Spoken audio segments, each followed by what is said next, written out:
evening, good evening, good evening. Welcome everybody to BeoTalk 289. Just good afternoon as well. Yeah, good afternoon, good morning, wherever you are. Is it mangetak and that sort of thing in Danish? That's right. Put this Hope on the everybody's stream. doing well. Hope everybody has some coffee and their other beverages, unlike Willie. I don't, bastard. I had my last coffee this morning. I forgot that. Well, I didn't forget. It was so windy yesterday. I'm like, I'm not going anywhere, man. It was fuck like 100-kilometer-an-hour winds. Oh, just sail to A wherever you want. lot, yeah, with all the garbage flying around. Fudge. So yeah, I didn't do anything yesterday. I didn't do much. Leave a Uh, like and subscribe and all that jazz. Go buy stuff at Skinny Play. Uh, and let's see what they have for an edge, because you don't see that often. no, it's such a dead product now. I think it's not talked about at all as far as the edge is concerned. No. I think that thing was a great idea with the worst placement that's ever been introduced by B&O, in my opinion. Uh, as per usual, I think they could have sold a heck of a lot more if they marketed it better and or more in general. I think that product is more or less for commercial spaces than anything else. Yeah, but did they Atriums, even... hotels, lobbies. I don't think they even tried. Yeah. So Also, come join our Discord if you haven't yet already, if you want to stay up to the latest and greatest or shenanigans. So, it's all in the chat. How's your week been? it was great. I got to set up the 50s again on a demo in the shop. Finally had them towed in properly. I convinced Kareem, like, we need to tow those in, bro. Gotta have them towed in for the narrow mode. Yeah, it sounds great. They still need, I think, at least 2, 3 weeks of playing, but or a month rather in our shop because it's not really demoed that much, right? But they need Mm-hmm. at least, I think, at least 50 hours of a good break in, and then probably I'll run the mic again in them once the bass drivers soften up a little bit. But yeah, did that. Moved around the 28s. We put them with the theater now, which also, you have to. That still pisses me off, man. You gotta unpair the speakers, update them individually, and then pair them back because otherwise it just complicates the heck out of it all. So yeah, that's pretty much all that happened. Other than that, just work as usual. Weather sucks here right now. People are in, nobody's outside. Yeah, we don't So have that issue here. It's basically summer for the next 8 months. yeah, well, that's good. It's gonna be in a while here, that's for sure. I mean, it's shorts from now until end of November. Nice. God, I feel bad if you have to wear suits for work and stuff. Like, Yeah, it, I thought about that when I was in Miami. Like, these guys must be dying inside. I mean, on the outside, on the inside, because though it it's is so kind hot. of weird to see, like, people still wear jackets outside here, right? But you're acclimatized, right? Like, you just sometimes, if you live there all your life, you don't even know what snow is other than whatever is in the fridge. uh, Then, it's a little different. it was really funny when it was, God, what's that in Celsius? When it was like, I don't know, 12 Celsius outside, people like in thick winter jackets with earmuffs on. That's common. That's some short sleeves for us. But the humidity also, right? That sucks down the temperature a little bit different. Not in winter. In winter, it's so dry. Oh, is it? Yeah, it doesn't rain in winter here.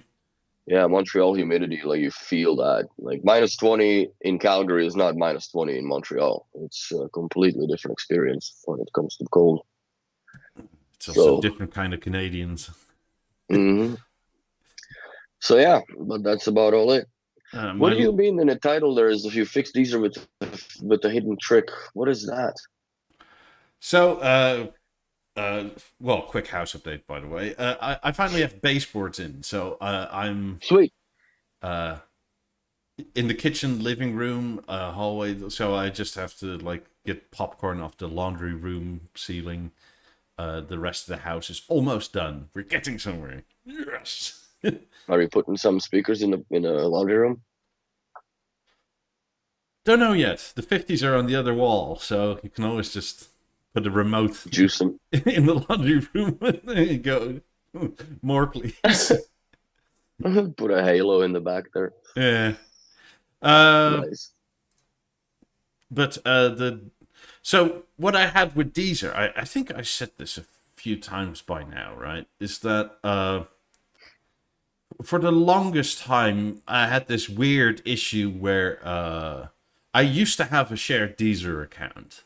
I then moved here and got a different one. So in the B&O app, you log out and you log into your new one. Yes. And that works, other than it would not delete all the playlist favorites and that sort of shit from the other account. That's bizarre. Yeah. So, but were you able to play those playlists still? Yeah. And it also fucked up your flow because it would pick the favorites from the old account. So how do you fix it?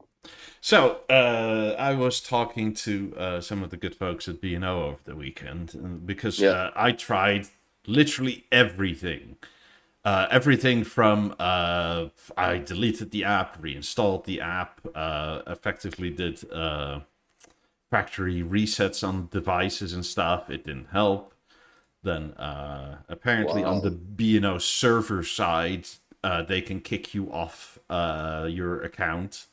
Like you have to log back in. So we tried that for everything. Also didn't work. Because it wasn't a problem on the Deezer standalone app. It was just in the B&O app. So they had an idea of like... fortunately, I still had the login credentials. But this is where it gets important, right? Like, why don't you log into the web UI Old account. And see if you can either delete the account or that sort of thing. Whereas, like, it wasn't my account, it's still active, so I can't delete it. Because one of the weird things was that if I deleted things from my list, it would delete it from the old account too. Oh, man. So, as it turns out, in Deezer, there is a hidden tab under Manage Accounts, where it says connections, and then there's a tab next to which I think it says connected apps. And is it on this is on the web interface? Or yes, is it on the app? You got to go to Deezer.com, log in. Yes, because I tried looking it up on the phone. It doesn't exist. It sort of, but you can't get to it. Because on your phone, it still shows you which other devices are connected to it, but only if they're like PCs, computers, iPads, that sort of thing. Not cell phones. Yes, that too. But the connected apps thing is not exactly the same because they differentiate between phones and apps like devices. Like your theater, for instance. That is a connected app. And then the interesting bit is, which one is it? Because they show up as the product codes. So like my theater was still in there, which is like EZ300. And then I had the EZ200, which was the Harmony that was still in there. Interesting. And then for some reason, like device names. For some reason, A9s just show up as Beosound A9. That's the only one that actually has an identifier. Yeah. And every time you Chromecast, it shows up as Chromecast app connected. So that's where you can sort of undelete your phone in this case. And or all your devices. It's just interesting. Incredible, because like apparently just there are occasions where you log out of the B&O or log out of Deezer in the B&O app or in general where it sort of logs out but not really. Yeah, I have that. Well, it's a different issue that I have with it, but if I go to clients and I take over their account, my Deezer credentials stay logged in. Sometimes they log in sometimes it takes to log in from the client, so I have their music displayed. But I would say about 75% of the time it's my music. Yeah, so you can delete that on the web interface. But once I leave their app or leave their account, like they have, usually I think what it is when people don't have a Deezer logged in Mm-hmm. the BNO app, it just goes to mine by default. That's now that I think about it, that's what may be it. Yeah, so I had two of them, two accounts that were essentially present. Like, I think I Hmm. showed screenshots also on Discord several times now, where like the homepage within the B&O app, right? Like none of the artists and their playlists were chosen by me. It was all the old account, Hmm. which is really strange. But I've came across it only once, but thankfully I was able to just let the clients just log them out and log them back in, and it worked out without undoing, resetting the app, and so on and so forth. So that was, I guess you could call it a blessing in disguise. But yeah, I haven't come across that particular headache yet, well, thankfully. so if it stays, you now know What to why, do? Yeah, because and what to do. it's in one of these like nowadays everything is like nice looking, like it's made with Squarespace and colors and that sort of thing, right? and Yes. and these sort of menu bits that are hidden are just plain black text on a white background. Hmm. Well, I But guess that's how they hide the important things. Put it. don't expect it to be quick though, because I deleted everything because I don't know what is what, because Hmm. like it said Android device, iPhone device, or Apple device or something like that. But there were plural. Like, how do I know which one is mine? Because it doesn't tell you that.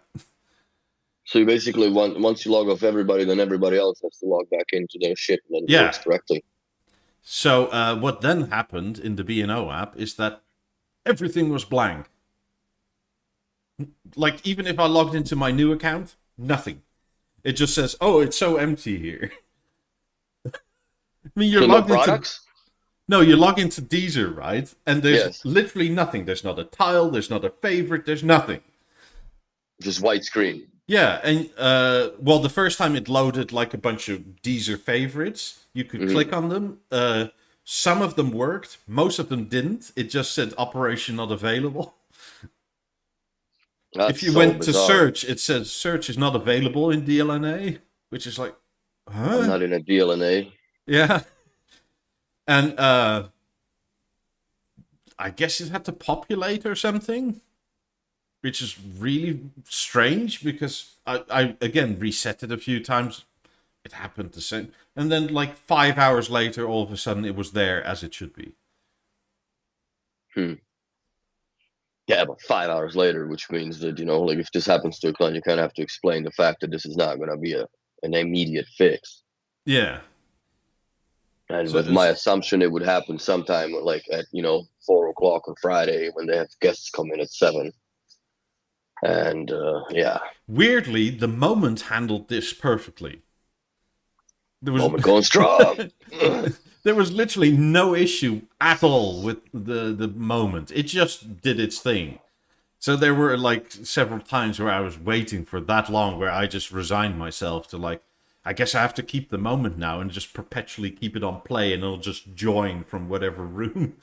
Oh my god, moment's going strong. Yeah, because Or it's just so dumb that the app don't even bother with it. well, the log in, log out on the moment, it's just like, Yep, okay, done. Okay, new it one. works. It's fine. No double, no nothing. Same for the Deezer app on the TV, on the LG app, right? Hmm. That worked fine. The normal LG app worked fine. It's just the B&O app that was weird with Deezer in this sense. Yeah, that's messed up. I'm glad I haven't come across that shit yet. I'm telling you that. I mean, it fixed itself, so I think it maybe like a credential checking, or like maybe Deezer on the back end was like, this is suspicious behavior, maybe? I don't Mm. know. Yeah, I couldn't. I have no idea why would Because I it's do not, that. I mean, I doubt it's often that somebody logs into an account, like 5 minutes later, logs out of it, goes to a different account, logs in. then goes to another device, logs into that same account, logs in and out of it. Yeah, that's a little, I would say, red flaggish. That's funny. So yeah, I was thinking of how to word it, because I was the one thing I kind of dislike about Deezer is there's help desk slash service people, like they give themselves 2 to 5 days to respond to any issue. Mm. So you can't talk to anybody. They have a forum essentially somewhere. That's where they just want to direct you to, which is sort of like, okay, but it's impossible to speak to anybody. Yeah, well, that's the sad part about it. I mean, I think it's common nowadays that is the thing. Well, sadly, I think it's more or less almost a standard now, which sucks because, like, especially for North America, we have. I think there's now very little technicians because one actually quit. A good friend of mine that left the company, and he's been there. When did we meet? I think 2013. So he's been with B&O for 10 years, and it's just, yeah, that's it. Stretched him too thin, and he snapped. Enough's enough, right? Especially living in New York as well, which is fucking insane for the amount of money you pay for a little hole in the wall that you have to live in order to, and then travel. So yeah, it kind of sucks. But Yeah, it really impacts us as well because there's really only one person that can handle all the phone calls. But you only have 2 ears and one mouth, anyways. So yeah. I think, God, HQ is probably underestimating the value of the company is so much into their auxiliary personnel, like the installers and the dealers. yeah, it's got a lot to do with it because at the end of the day, even if something dumb like your cable TV stops working, right? We get a phone call to go look at it because they bought the TV from us. Yeah. It's not the TV's problem, but it's our, people just want service. I'm like, I'm not gonna go fuck around the back of this, unplug something or whatever, right? Because it does happen. People just, noodle around and then they subsequently disconnect something that they didn't even notice that they disconnected, and all of a sudden this falls off the line, right? Yeah. Or knock off the flasher or Yeah. whatever. I was Fuck. just gonna So say IR falls off. IRI. that's the most common thing. The IR flasher, they just knock, like, even, which is crazy. I had one lady that like, I always tape the IR flasher across the sensor, right? And then down the top of the set-top box. So even if the sticker goes undone, it's still, it's hanging, not falling off. Mm-hmm. She ripped it all off, and then as I said, it's not working. I'm like, well, that wire is very important to be there. She was cleaning, right? She just took the sticker off, and just peeled the fucking thing off. Like, dust it, put it back. So, well, it's not gonna work like that.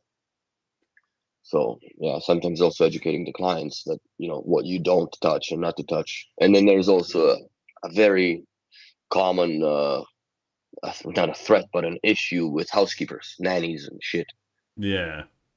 Because even though the client, like, sometimes they don't give a shit if the TV's not working because they're not home, but the nanny is, so she's gonna start doing stuff to figure it out and whatever. Especially if you're in a family for a year or something, you kind of get braver with anything, right? Because you're taking care of the house. So, Well, if you respect it, it's fine, right? Like, mm-hmm. I mean, I'm not saying like they're gonna go into the back of the '90s and fuck around with the power link inputs and whatever, but I want to use these XLR inputs. Like, yeah, why aren't they populated? But yeah, I think the most dangerous one is when you tell people or show them how to reset the product because they don't understand that they basically factory reset the product, right? Yeah. And you have to go through the app and reset it all up and such. So, stage is not a bad idea or a bad deal, but like, if you nuke the theater with, if there's a bunch of speakers connected to it, fuck. Fun times. Fun times. And especially when you have to do it over the phone, when there's a puck involved, what HDMI is it coming from and blah, blah, blah. Yeah, I have to retune everything now that my living room is almost done, and also with the newer software, it sounds different. It does, and I have to retune mine as well. I was listening to it yesterday. I had some people over from like it was funny. Uh, some guys that complain about shit. I'm like, just come to my apartment, man. Fuck on. Left my bourbon downstairs. So I set them in front of the theater and blasted a little bit of Saving Private Ryan. And I was looking at it like, like even since the software, but also the speaker positions when I change between them now, it takes about 8 to 10 seconds. Only for one. Only from kitchen to sofa. I don't understand why. Yeah, I've had that since the beginning. So yeah, I'm gonna just nuke all the speaker presets and do it all over again. I mean, it sort of makes sense when the 50s are off and you switch from something to where 50s are involved, right? Because like it. Well, yeah, they take a time to lenses come up. Like I Yeah. understand that delay, and it's a graceful delay, right? It's not like what the fuck. Like there's something mechanically happening in the meantime. Yeah. But yeah, it's not fun when you just have the TV turn fucking 20 degrees and it takes 20 seconds for the sound to readjust. That's stupid. No. And there's no way to fix it because I tried, and the only way to fix it is just to delete all the speaker presets. Let me say that. Like, there's no way to fix it without plugging in the bloody microphone, hence peeling the front grill off the theater. And I dislike doing that, even though it's on the rubber grommets. I just don't like doing that. Because you always flex the plastic and you flex the wood, and over time it's going to start getting looser and develop a rattle. That's my paranoia with the theater's grill. But we'll see. Also, we'll see how I feel about the Beolab ones being dug out from my storage locker on Friday. The greatest so speaker deep. ever made. Oh man, they're gonna just a huge column of aluminium in here. But I don't know if I'm gonna dig them out.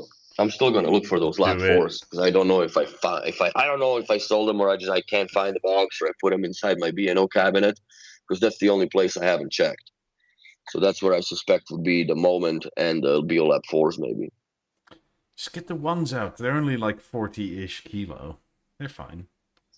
It's not. I can't fit them in my Audi. Yes, you can.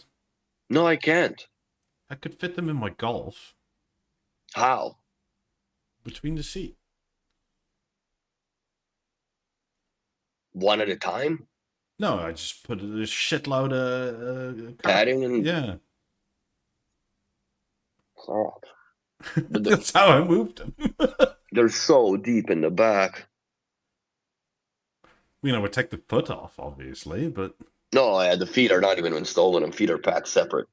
Feet are fucking right at the front, but the damn speaker is all the way in the back. It's leaning on the 90s boxes.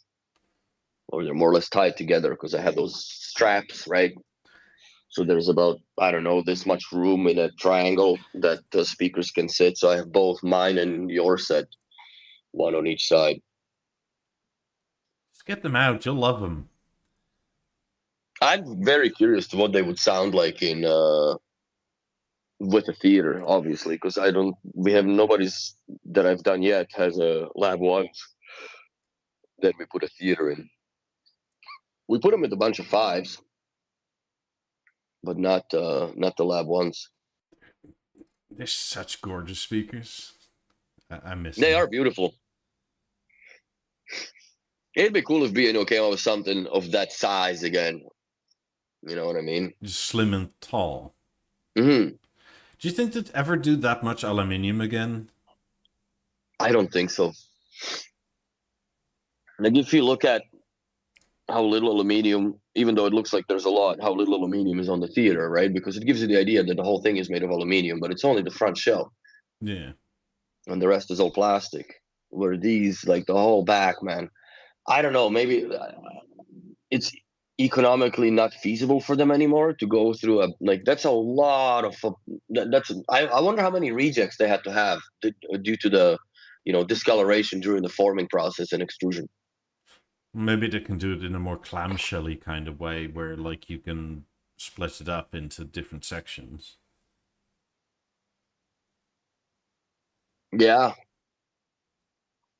but these are, I don't know, they're still one of my favorite speakers. Maybe because I was in love with them as when it was the first speaker that I've ever heard from B&O in the showroom back in the 2000s. So I guess almost quarter of a century ago now. But yeah, they're awesome. Well, I just personally also very much like the sound of them. Like, It's very clean. yeah, some people say it's piercing and whatnot, but I kind of like that. Yeah, I don't know. They've had their time, that's for damn sure.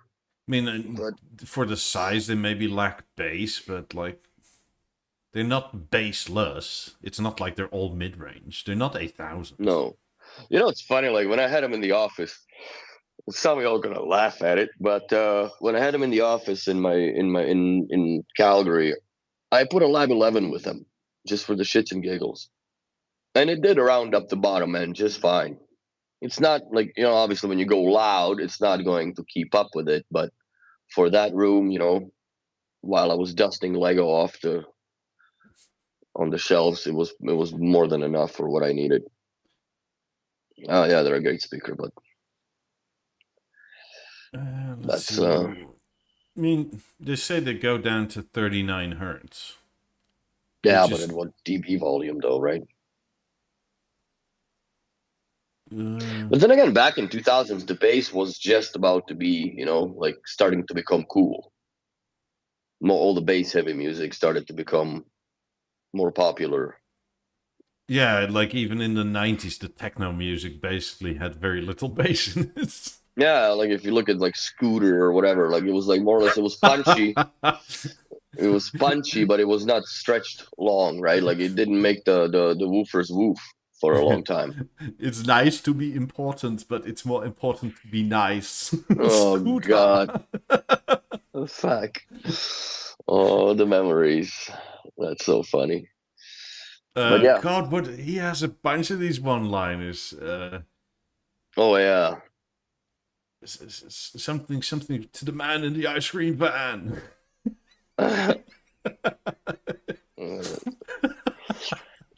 See the spike on Deezer search now as people are looking up Scooter. Yeah. It's funny. God, it was hilarious. I want to say something, but I don't know if it's out yet, so I'm not gonna say it. On Discord, I saw several things about what we talked about a few months ago. That the whole renewed Beosound 9000 thing is gonna. Yes. And according to the speculation, is that it's gonna be in the 50 grand range US, if not a bit more. Yes, it is. It comes with a set of 28s. I'm sad about that they didn't pair it with a set of ones, and also renewed those. No, they want to push the speakers, bro. I think that for them, ones wouldn't make much sense, and you know, it would actually sound right for the era. But I don't know. From what I heard, they're already pre-sold. Nice aluminium curtains on 28s. Some are going to be pre-sold. I doubt they're going to sell these out.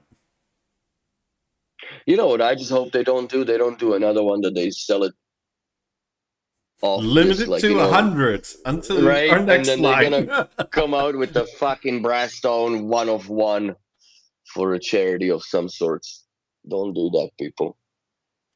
Like Sunny said, the 722, the record player with 28s, isn't even sold out. I bet you a lot of those are, even the ones that are sold, I bet you like a third of it is sold to dealers for in their dealerships.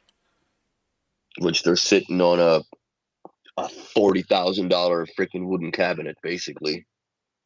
Yeah, but it does pull customers, right? Like, in a sense, it is a... How would you say? I understand it as a sort of marketing ploy as a dealer, right? Because you do have something very unique. And people will want to see it, especially if you like B&O. I mean, will it lead to direct sales of that? Maybe not. But if you sell a set of 28s because you bought that, you only need or to even do a that set of Lab 8s. few times before it starts to make sense, right? Not to mention, you can mostly write it off as marketing cost. Yeah, but it's a steep price to pay, I think. Well, it really depends because I think that people that buy that they buy it for a different reasons than me as a collector or a very big B&O fan would, right? Mm. Because I see the value in it, but I just can't wrap my head around the value of that uniqueness, right? Like I'd rather enjoy stuff that's more generic and common amongst all of us than having something, I you personally know. enjoyed the period correctness of it. Mm, I mean, I think with the 4000C, it's a bit odd that you can use USB-C out. yeah. It's sort of like, In my opinion, they took steps backwards with the turntable to put all these outputs on it. It should have been analog. And you know what? Yes, it looks ugly, but maybe if you had some nice braided cable or something and keep that analog they connection do. all the way to the back of the speaker. I'm pretty sure they do. Well, Steve not with has the the made the cables, I think, for the 4000C. yeah, but aren't they that I'm talking about that limited edition box? It's got the freaking transmitter built inside the box Oh, that. with Uh, the halo. Like it's just what's the point of that? yeah, it's into a core that then goes into a transmitter, then to 28s or. Well, you don't Yes. even have to get the 28s with them. You can opt for 18s or 50s too Mm, to make it even more like expensive, unique. right? Yeah, the freaking I mean, then again, if they 50s don't are. need to sell out to be in the green, I don't care. Like, make your money. Mm, It's like just don't make, or I don't think anybody ever sets out, but just don't assume uh, you're gonna make it financially viable and just go, wow, all these people are suckers. Let's do another. my buddy is pissed. Technician in van. He's pissed because the B&O pulled all the lasers for the 9000 off the availability from service inventory, right? Because they it was you said a few months ago there was 100 lasers available and now there's zero that he was checking, but obviously they pulled them for that limited edition run. So that also now, he was pissed. He's like, oh well, people can't get their stuff fixed, and it feels bad, but Well, you can get but Chinese looking at it, lasers on eBay for like a yeah, quarter but of the price, but they work half the time. So buy two, and most likely you'll be good. yeah. But I understand B&O stance on it because if I'm gonna pull 100 lasers from inventory that are worth $600 or whatever my guess is, or $700 as an inventory part, and I can put this into the product where I can sell that for a fucking profit margin that is nowhere near even comparable to a thought with the It's seven hundred almost dollar cost of a shameful. product.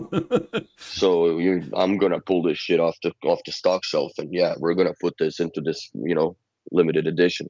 The only thing then I guess what raises another question is how much life do these 9000s are gonna have? Did they change the power supply in that? You know, Probably they did for the 4000C. did they pull out the master link and everything out of it, or like how did they? What would they have done, or to electrify it to the new era? Because there is not much room to fuck around in the 9000, bro. And would they have gone to the lengths of developing a new board or circuitry for that particular, you know, part of it? I wouldn't be surprised. They probably have to go universal power supply. Yeah, that's one. But if you look at the MLPL board, AUX, right, antenna, all that stuff that goes plug into it, what are they actually going to use as a connections? Are they going to? Well, I don't think they're going to even keep the FM radio since it doesn't exist in Europe anymore, more or less, right? Or at least in some countries, In some countries it doesn't. You need the DAB or DAB plus receiver. right? So are they going to do that, or are they just going to make it a dumb CD player with trying to stuff up Beosound Core, maybe Beosound Core Connect, which I don't think would be that far of a stretch. because I'd probably put a core connect to it Or with the Mozart. like Sandeep says, how do you integrate the Halo or any of the remotes to it? Because it won't be IR anymore. No, that's for damn sure. I mean, imagine them putting it on the network, but it's still only IR. Yeah, no, it has to be Bluetooth compatible with the Via Remote One, I think. Yeah. But then you have to build a whole interface that controls the CD mechanism and all that shit. Yeah. I mean, I bet you they give you 6 CDs with it, just like they did give you a few vinyl records with the 7222, right? Mm-hmm. Because they probably want to sell you on an aesthetic. Oh, that's all it is. Yeah. At the end of the day, really. Yes, it's a piece of equipment that plays music, but it's really, it's like a, like a bust in a house or a sculpture or bronze statue that you paid fucking $300,000 for, and you just wipe the dust off it, but it looks cool in the foyer when you put your shoes on. So I it's wonder if we're exactly going to have that. all the stand options again. I doubt it. I think it's going to be one stand option. If it's going to be anything, my opinion, if they're smart about it, they would put it on a floor stand. Because those The are almost classic. rarer than the 9000s now, the undamaged Shit, are ones. they ever? Yeah, exactly. Especially the tip on the top, that little. Oh man, I from what I know, I'm the only one that has one stand right now that doesn't have the tip damaged. Yeah, maybe they get STB to make a new batch of them. I don't know. Could be. Because I bet you they'll do a color change, just like with the 4000C. Of course. I would presume it's gonna be polished, like that metal plate, the aluminum plate between the CDs. I can see that being polished. I can also see them do the new anthracite color. That would be fucking cool looking, actually. That would be cool. And change the display from red to white. Yeah. I mean, if you're going the whole hog redo, you not you need to change some things, right?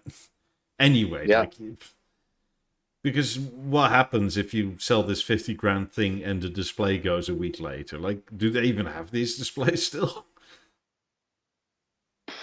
That's a good question. Yeah, so you probably have to.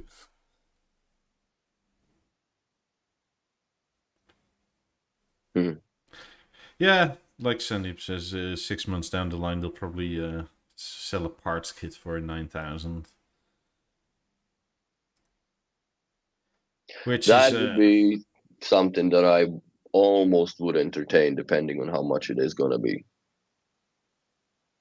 well, I say sell parts kit. It's like you can upgrade it, but like they don't. I don't think they'll ever sell that sort of, even like for the 4000s and whatnot, sell that directly to consumer. Because how the hell do you warranty that? No, I'm not a fucking consumer though, so I would just rebuild my 9000, no problem. But I mean, I would that think, like, what would be in that parts kit? Like, so maybe glass, the aluminum plate, laser belts. laser belts, and the two top plates that, one that opens with Yeah, all the circuit where the board, remote is. power supply. Hmm. God, I Because probably want to did they offer everything like that in the with the? I don't remember what was all the part of the 4000C. It was all of that too, Yeah, it was the or it was motor, just the it was the cosmetics. bearing, it was the shell, it was the lid, it was the belts, it was the PCB, it was the Okay. cables, power supply too, I think, because essentially they made a sort of custom looking kind of core board that was sort of like that sort of shape. Hmm. So it fit inside. Yeah. Yeah, I'm curious to what they're gonna do with it. It'd be cool if they had a streaming service in it. If there's a core inside, I think that'd be cool to have a 9000 with the display scrolling through with the text of metadata. If that would be fucking sweet, if they would be able to do that. The only way it could really entice me if it was a DVD player in there somewhere. A Blu-ray. Yeah. Because, like, do people still do CDs, really? They're coming back, man. Not I like... was picking up. I couldn't believe that the guy was saying this, but I was picking up some stuff from NDG from our service center, right? And he's packing stuff up, and I just kind of just gaze around, looking around the store, and I fucking look, and there's a whole row of Sony Walkmans, bro, on the shelf. And I'm looking, I'm like, what are you doing? And like, are these ever gonna sell? He's like, dude, they sell like hotcakes now. People are going back to the old school. I guess kids nowadays are just so tired of having everything instantaneously that they want to relive the experience of pain in the ass to record music in real time. I guess you value it more, which I did back then, because you spent, like, I would go to my friend's house and we would spend a Friday night in front of a fucking double deck player with the CD and a whole bunch of, or CD player and a whole bunch of discs and recording music, screwing with the bias and all that. I still remember the early PlayStation 1 days, right? Like, I wasn't rich enough to buy a save card slot. Oh, so yeah, whenever friends that's were right. over, like whenever you went to bed, you just paused it and left it on because otherwise you couldn't continue the next day. Yeah, I remember those days. I never had a PlayStation, but yeah, my friends used to do that too. Where I never actually, the only game console I ever owned was the Super Nintendo Entertainment System back in the yesteryears, and the Game Boy. Yeah, it's Game Boy Like and OG Game Boy. PlayStations. But I never really played games. Somewhere. Speaking of games, I just bought the whole Command and Conquer package on Steam because it was Affirmative. $15. I'm like, fuck, man. My Starbucks coffee cost me more. So These days it does. Oh man, it's ridiculous. And my girlfriend, she picked up like 3 cappuccinos. It was like almost $20, like for the office. I'm like, Jesus Christ, man, that's too much money for coffee. Well, it's sugar water with a coffee flavor. Well, I think Starbucks coffee is designed to have crap in it, because if you just have their actual presso or espresso, oh Christ on a cross, man, it's ridiculous. It is the worst. It's an instant headache. Like, they should, instead of sugars, they should give you fucking 2 Advils on the side with the soda. Because yeah, it works in a pinch, but that's about it. I don't go there really. no, neither do I. But every now and then, you figure you want to treat yourself, and you just have the sugar shits. It's too much, way too much of that nonsense. Well, last time I went to Starbucks was like a few months before I moved, so it's been over a year. Like, I don't miss it. I didn't even realize it'd been that long. No, I drink coffee at home if I have it. Today is a bad day, hopefully. I mean, my savior will show up soon. When I went to Seattle a few years back, I did have felt the need to go to the first Starbucks, but then you go there and it's sort of like, it's nice, it's interesting, but it's kind of overrated. Like the whole first Starbucks ever experience. Oh, it's from Seattle? That's where it started off? Okay. Yeah, I never been to the first Seattle Starbucks. Never been to Seattle. Not really gravitating towards that place nowadays, anyways, based on what's going on in there, in Portland altogether. So, well, that's a few thousand miles south, but I mean, that's Oregon, not Washington. Well, yeah, not Washington. Yeah, I'm all over the map. I mean, never mind. Seattle is pretty similar. I just remember it. It's very green, but it's also perpetually drizzling. It's very a sort of British weather, but with more drizzle. Yeah, no, I'll pass. We got enough of that stuff here. And then it's very American in that, like, the highway is right next to the water in the city, where I was walking down the wharf and you go, what's that smell? And it's like, oh, it's all the exhaust fumes from the cars, and then you walk closer to, it's like, I can taste the air. It's like, ugh, ugh. Yeah, I'm glad I haven't been there yet.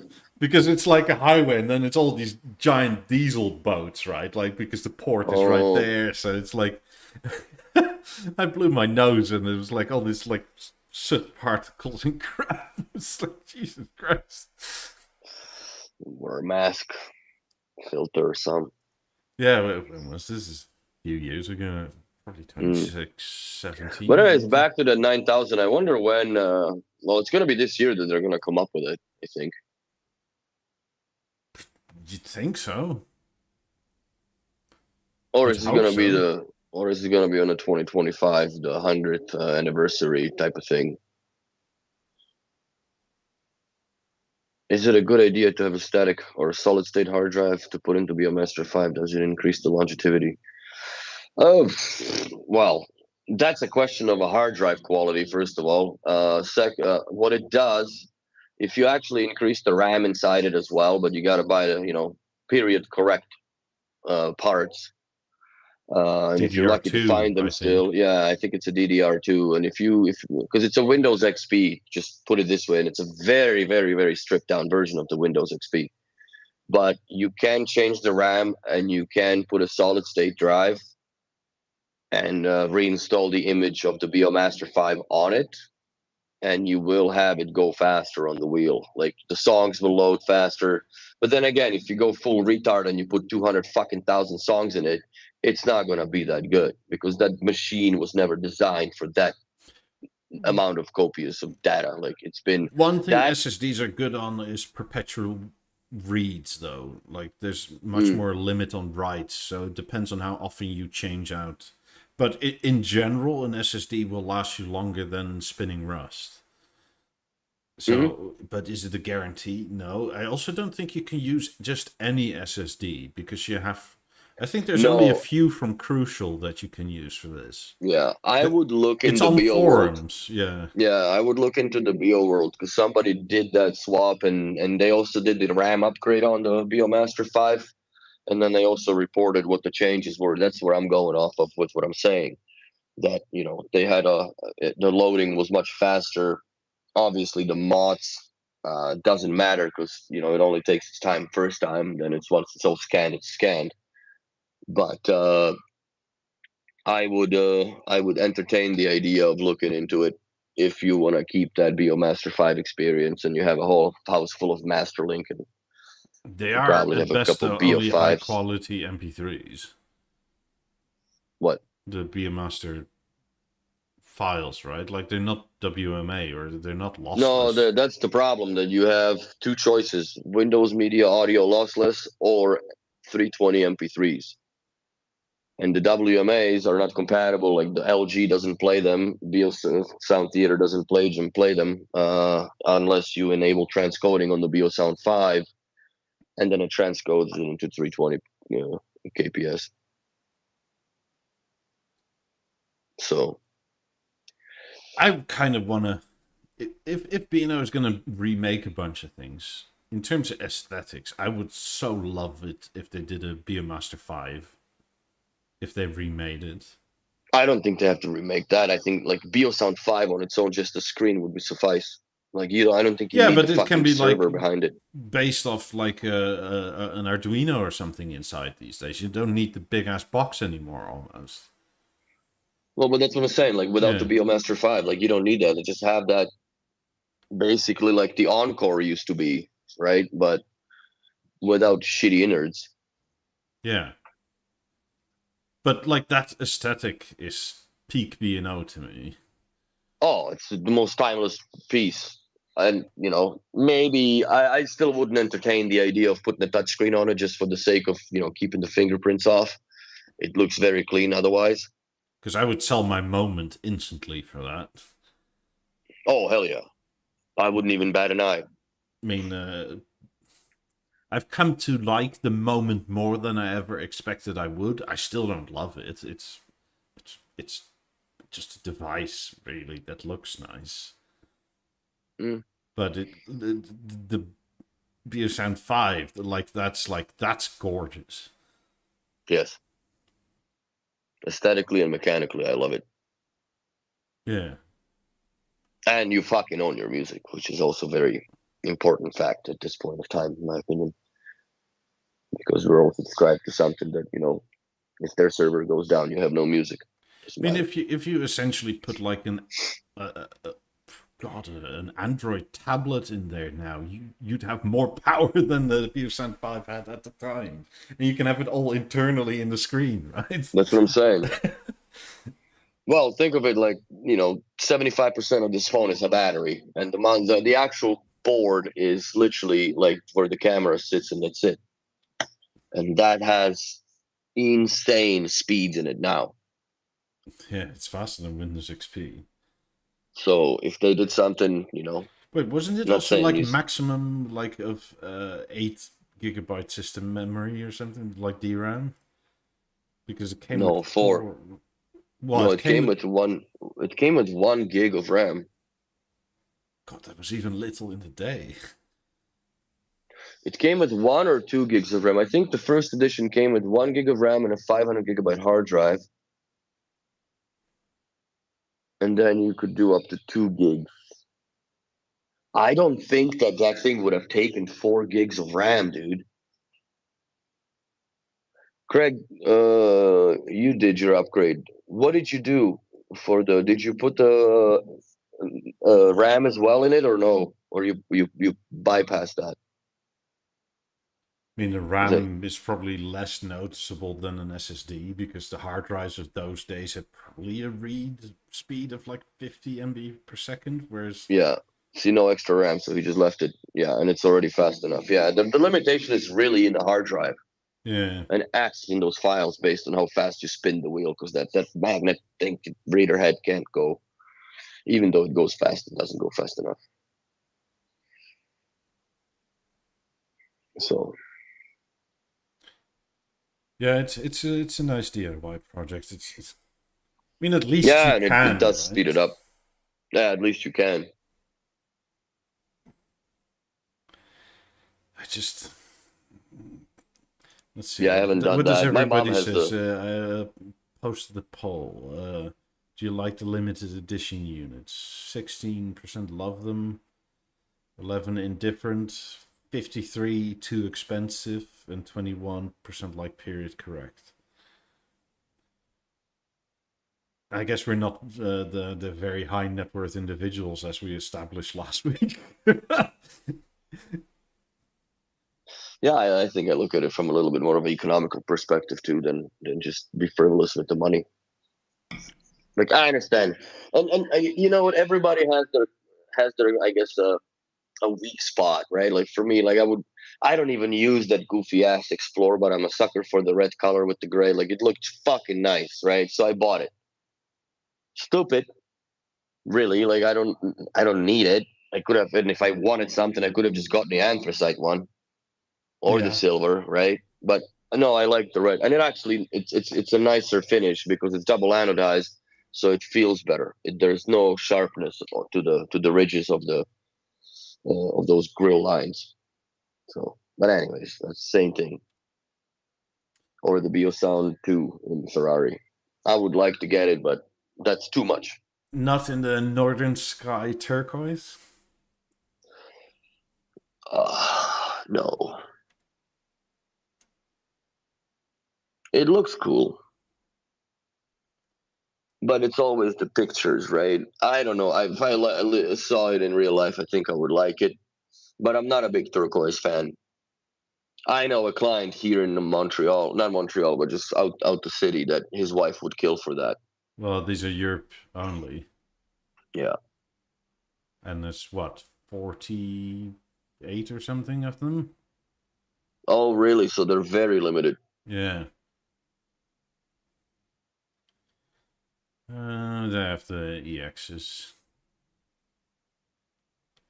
But they aren't. I wish they revisited the New York edition like they did the Beosound 1, remember? Yeah.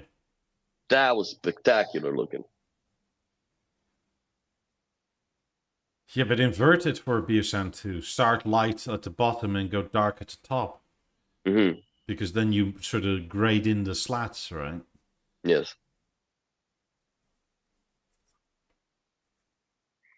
Yeah, it's a different color. That's for damn sure. I mean, this also has that gradation, or gradation of color. It gets lighter Yeah. at the bottom. Yeah, it's hued down a little. I mean, currently the only thing I'm kind of... I mean, it is €5,300, which is not very little.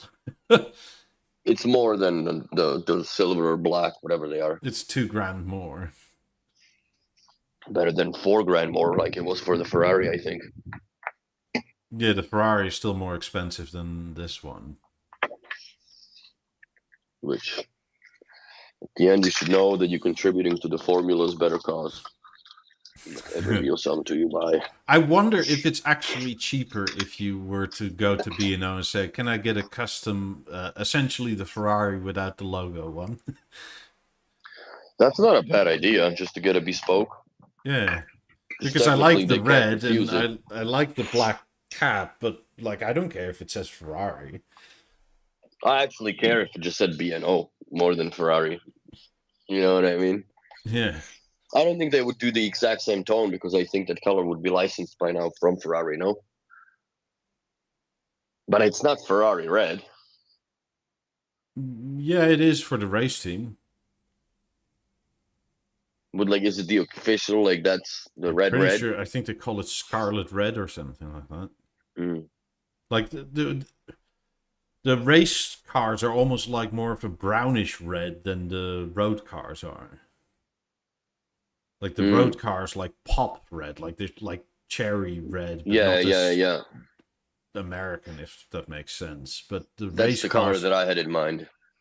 But the race cars are kind of brownish red. Mm-hmm. It's a totally different color. I don't know why. Maybe it's lighter or something. Because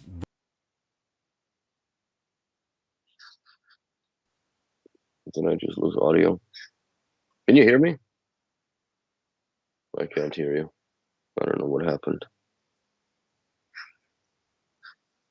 It's only on the Skype. Because my notification is just weird.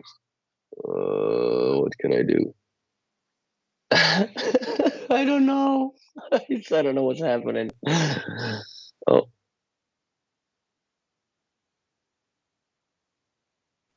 there you go. Yeah. Okay, so it's not just me.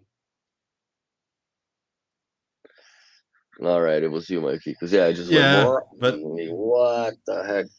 are we good? Yeah, we're good again. Oh, we're good everywhere again. Yeah. Back online, bro. Can I go back to my normal mic? Yes, I'm back on this one, right? No. Yeah? I don't know. I don't hear the tapping. You don't? No. I think you're on your portals, no? Am I? For you? I don't know. Oh, yeah, they do. So, yeah, I guess I hear you. It's good. We'll keep on going. What the hell was that? I don't know, man. I just unplugged and plugged it back in, but like I've never had that happen before where it just goes, no, mic is gone. I don't know. I wasn't even thinking anything vicious. I don't know. Trudeau police just like cut us off. Yeah, I mean, you said I can't hear you. Then all of a sudden, like 5 seconds later in Skype on the top, it says, there's a problem with your microphone. Please restart your computer. It's like, no, no. Please restart your computer. Oh, man. So, yeah. So, anyways, we'll never see that color on our side of the pond. No, the B&O still has the, what you call it, the other Atelier edition available for North America. They haven't sold out of it? No. I don't think they have. How much was that one? $5,600. Is that one more than the Ferrari? No, $300 less, I think. So maybe it's $5,200.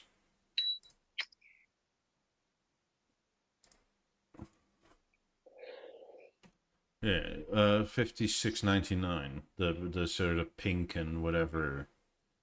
Mm. Elegant home speaker. What's that? What's it called? Daybreak Blossom.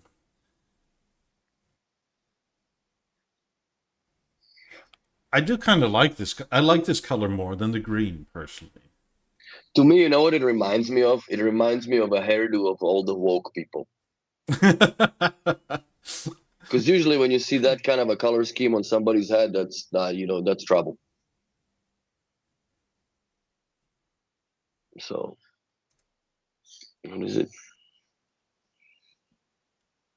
Yeah. Yeah, we had the same. We only did one deal like that, Sandeep, where we had a trade in fives for 50s. But the fives have to work. By the way, I don't think that they accept the dead ones, even though like they made us think the video and all that. Nobody even cared to get the video back or see if they worked, but they worked. But But it even makes if you sense. have like 13 grand ones is a that lot. work but are dinged up by like vacuum cleaners and that sort of shit, like it's a good trade, right? Like 15 grand off thereabouts. Dude, it's a very good trade because if you think about it, yes, if you have the fives for, let's say, 10 years, it's a perfect time to trade them because you know that in next few years the chassis are gonna go kaput and you're gonna be in exactly that trading amount in order to resuscitate the 10-year-old technology back to life, or not 10, 20-year-old technology back to life, where you can just send them on their merry ways to Denmark and Oh, the get Ferrari yourself edition, by the 50s. way, is cheaper by like $200, Mm. $300. From the woke edition there. Yeah. Yeah, no. The only Ferrari's thing I nice. kind of am really sometimes teetering about is like, I would like this, but not It at is this beautiful. price. It is beautiful. There's no doubt about it, man. And it's nice. Like the finish on it is absolutely gorgeous because it's double anodized and it makes a big difference in the feel of the product, especially on the ridges of the slats. They're much softer to touch. They're not razor sharp like the other ones. I mean, I have no idea where I would put another one of these, but Fucking sell the one you got and get this one instead. Spend a little more money on it, and then you still have a place for it because it's gonna be where it was. no, I'm not in the business of selling the stuff I have. I'm keep it until it breaks. So yeah. I wouldn't also be surprised if like this whole getting fives back is for maybe a potential renew thing in the future, right? Because the whole chassis like a PCB redesign is much easier these days. Yeah, than it ever was before. Yeah, I Yeah. get you. Especially if they have the plans from it and the digital files, I'm sure, because there's a program that you design these boards on, I'm certain. I mean, I'm also So, pretty sure that if one thing you can't do, right, like because usually one blows, and then you put in a whole new PCB that is not period correct, and you get two different sounding speakers. not on the fives. The No, boards but are always the same. if you sure, but if you were to like have a set of fives, right, one blows, and you go, can you repair this? And they Hmm. already have made a new PCB with all this stuff. Like it's gonna have a different DSP and that sort of thing in it. Yeah, Which yeah, yeah, I understand. But then you just do both speakers, I guess, at that point. yeah, I always recommend, like, when one of the lap fives goes and we're going to pick it up, well, let's just grab both, man, because at one point the other one's gonna go, and it's gonna be 2 3 months after we deliver you the first one that fucked up. After you sat on it for 6 months in waiting, because we now have to send the chassis to Denmark. Uh, if you want the same chassis back, unless you want to order a chassis and then you get some from somebody else's that they fixed, and we've had a couple that came in and the back was all sticky and shit. The paint was fucked. So yeah, the fives had a pretty good run, though, I have to say, for how long they've lasted, and they, which they definitely spawned a lot of good tech that came out of from them. I mean they're still quite gorgeous. Hmm. And they're still good speakers. Yeah. Anthracite one also looks nice. We have one on display in the shop. I still can't get into the gold. It's No, it's never been my color, and it never will be. To be honest, I just don't. I do not see that being cool in any way. the one Beosound 2 I kind of do like is was it the forest green one they had like 5, Hmm. 6 years ago? That one was nice. I mean, you barely ever saw it because, like, again, it's one of these colors. They probably But ask themselves, let if we "Can we?" speculate, instead of "Should we?" because now I think the BeoSpoke program is what 15% premium to everything, right? I Yeah. guess across platforms. So, like, wouldn't it rationally make more sense to order a BeoSpoke, a like a Beosound 2 for 15% more premium than buying a red one or any other color? Because then you can make your own colors too, right? Yeah, but I do think that they kind of decide uh, if you want gradations that may become custom or something along that line, right? And then it's not 15, but like 30 or more percent. Mm, yeah, I don't know. The only thing that I would ever consider as super custom, I would like to have the bottom panels in aluminum for the 90s at some point. I think that would look sick, especially with the theater on the side straddling it. Hmm. I I I think you think can that would also look go cool. matte black or carbon or something like No, I would go fucking flashy, bro. I like my silver, and then it just takes up on the that. floor. It would just reflect the floor, so they Wouldn't you go would look like sweet. anthracite? Because otherwise you kind of lose the The ring, yeah. not really. It's still offset by a few mils. Like there's still a black space between them. Or change the crowns to anthracite. Yeah. Piano black theater is going to be a pain in the ass to clean if anybody ever orders one. The which one? Piano black? Yeah, Oh man, forever dusty. because who was it? Was it Mr. Fantastic? I'm saying it correctly because I think it's a misspelling. He ordered a bronze theater to match his 50s. Okay. But this again is kind of a pain in the ass with like switching over the auxiliary color so often. It's like 50s come out and somebody may like them and go, yeah. And then 5 years later, it's no longer in the portfolio. But are you going to get rid of your 50s? No. So now you have to buy custom because it's going to look weird otherwise. Yeah. Or you get a black anthracite, then it's just kind of a no color, right? It'll go with gold. It'll go with whatever.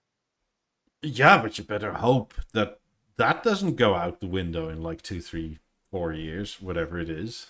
Hmm. I Because don't that know. like that same forest green Beosound 2 thing that was in there for a few years. Was it? I At didn't pay least attention two. to it that much. Yeah, I didn't pay attention to it that much. Oh yeah, because they even had that's isn't that from the Beosound 35 era as well, where they had the Beosound 35 in green color. Yeah. Yeah, yeah, yeah. That was a long time ago. Boy, I didn't like that speaker at all. Beosound 35. I guess it sounds all right, but I was never a fan of it. It's a proper luxurious Alarm clock. auxiliary speaker for An office. yeah, something like that. That's where I had it back in the Like American. It this was was cool. the forest green or whatever they called it. Hmm. That's almost brown. Yeah. But everything came in that hue for a while. Hmm. I think you can even get the BeoVision 11 in that color at the time. I don't remember. I don't think so. I don't think BB11s were. I think they were only silver and black. And rose gold. And then there was a rose gold edition. Yeah, for the 90th. And that was it.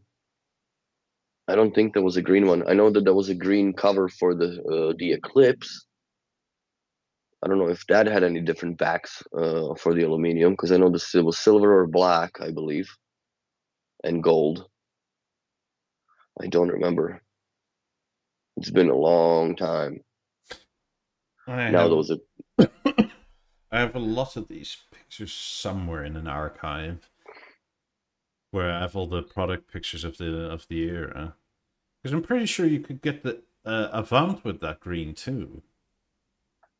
I don't think so. Like just the speaker. The grill? Well, yeah. no, it would have been a speaker and the back frame. Like that was rose gold too, for the 90th.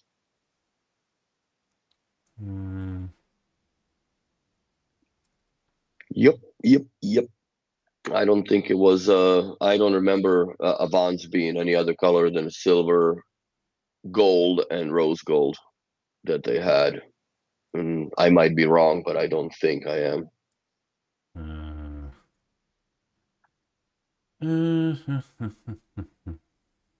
Well, I'm gonna search now.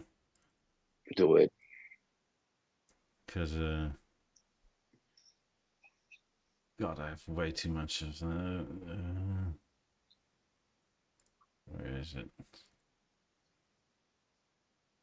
Because I got the link from somebody on the Discord and it was like 250 odd gigabytes of product photos. Holy fuck. Oh, I remember that. It's the whole media library download, right? Yeah. Yeah, there's so many pictures. They still have it. It's nice, but I don't. Now everything is more or less rendered, which is kind of sad. That there's not many speakers or product pictures in real life, which you kind of wish they had it. But one can only wish. They should reintroduce the walnut grills for the Beolab 28s, because that was a bespoke, right? It was an edition. I think it was only like 28 Beolab 28s in black anthracite and walnut. Yeah, I think so. Yeah, that should come back, and definitely they should introduce the walnut color for the Beolab 8s. That should be by default. If there's a theater walnut and 50s are walnut, the 8 should be walnut too, because they kind of very much match that entire design language as far as I'm concerned. We got the goldstone cloth cover for the 50s. It looks very nice. The quadrat fabric. Mm-hmm. It makes them much more slender. I was never really a big fan of the black fabric to begin with on the speakers, especially on the 50s or 90s. They're just too dominant looking. It's much nicer when they're lighter colors. The sort of light taupe or whatever it is goes nice on the 50s. Yeah, that's the one we got. It actually is a beautiful fabric. But it's kind of sweatery, you know what I mean? Like it's got the... It's thick. It's thick, yes, it is thick. So, but I tuned the speakers with that thing on top of them. So, just to make sure if there's any discrepancies, it'll work. Did you find it? No, not yet. There's so much, and it's not labeled like this is the green thing. Oh yeah, because it's some sort of a Danish labeling in there for sure. They have identifiers, but yeah, so it's Beosound 02 or something. No, I don't remember. Because it's not just BS2, it's 02 for some reason. Because it's probably the product code name under the development or whatever. Like the V100 was the Avant. and V50 was the BeoPlay TVs that I found out looking into the back. They had still stickers V500 or V50 on the back of V140, but that's a long time and gone. Fuck it. There's so much. Yeah, forget it. We'll share the screen so we see what you're doing. It's too much. So you got it? No. So, but anyways, I'm gonna retune the theater today. God damn it! That's what the decision has been made. I will probably do the same if I can kick everybody out the house. Yeah, well, 450s, that'll take a while. Yeah, it's not quick. No, 450s, that'll take a while. Well, it's half an hour per set, more or less. Depends on how many filters you're building. Well, if just wide and narrow, it's 18 minutes a speaker or a per set. Yeah. So, and then tune the theater with all of it. Yeah, that is relatively quick, though. Yes. You got the microphone stand? You have the actual, like the OG mic for the 50s, right? Yeah, I still wonder if there's any like difference in that. I don't know. I haven't tried. Haven't obviously we have one, but I haven't really bothered with ordering the bloody adapter, which I think I should do, and just see what the difference is. But it should be measuring the same. Yeah, but I almost find it unbelievable that the microphone response will be the same. And I wonder how it differentiates between the two mics. Maybe it measures internally the impedance level of what the microphones put out, and then it adjusts for it. It could very well be, but I don't know, right? That's all I'm saying.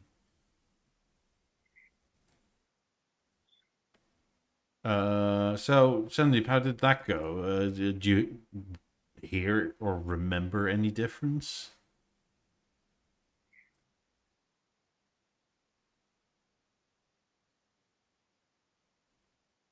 No, opinion about it is different. It went fine. So I honestly think it just measures the impedance of the microphone because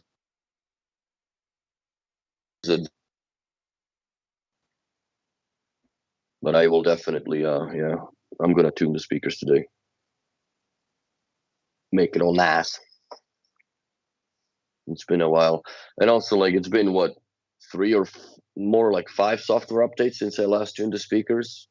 And the last 2 updates had a PCM update to them, right? And make improved sound quality and sound performance. So I wonder if that's going to change anything, but I definitely need to nuke that shit because I'm sick and tired of waiting 10 seconds between the 2 speaker presets and there's no fix to it, which is silly. I found these. Oh, I remember those. Yeah, the Chinese edition. What year was that? Because it says on top. Was it the 75th? I think it was the 75th anniversary. Could be. But these were never available to North American market. These were straight for China only. Well, if you ask nicely, you could get them. Mm. They just made a different kind of gold set for the Chinese market of the Harmony, the Be Remote 1, and I think it's 18s or something. Mm. Because I think it's a golden year or something to that effect. And it's obviously ridiculously expensive. Yeah, those had a premium price on them, the Red 5s. I remember that. Shit, when did they come out? That must have been like 2011, 12. Somewhere around that time. I think it was the 88.